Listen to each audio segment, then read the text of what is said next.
Hi, I want to talk to you today about success, and specifically, how do we measure success?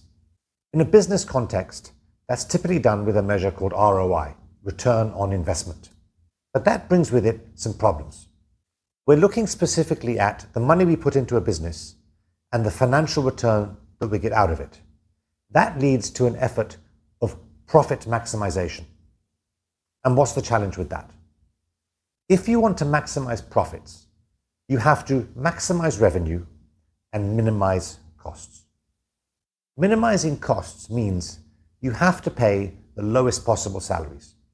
You have to use the easiest and cheapest materials, which often are going to be environmentally unfriendly, or using logistics routes that are going to be environmentally unfriendly. Harming people, harming the planet. I profess to use a different ROI. Return on impact.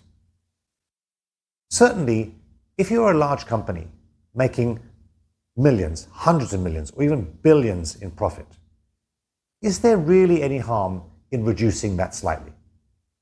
Now, I have full sympathy for startups and companies that are smaller than that are actually struggling for survival. You do then have a much bigger challenge in balancing costs and revenue. Once you've made it, and we look at some of the biggest conglomerates in the world that are driving the majority of the profits in the world, do they need to make that extra billion or 2 or 5 or 10? Why not pay staff better, increase salaries? Why not use more sustainable materials and energy sources?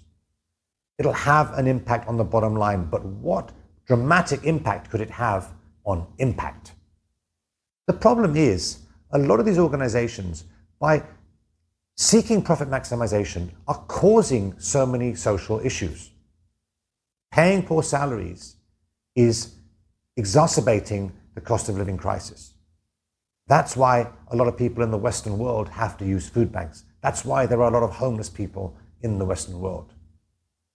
Corporates, as well as governments, do have the power to solve this, or at least minimize it. Why don't we look at addressing those ills instead of maximizing the profit and then giving a token amount in what we might call CSR, corporate social responsibility, to give back and solve some small problem in a small way just for PR purposes? Let's embed that into the business and really look at organizations doing good for the environment and the society around them. I really believe a measure of return on impact ahead of return on investment could make a dramatic impact in the social world that we live in today.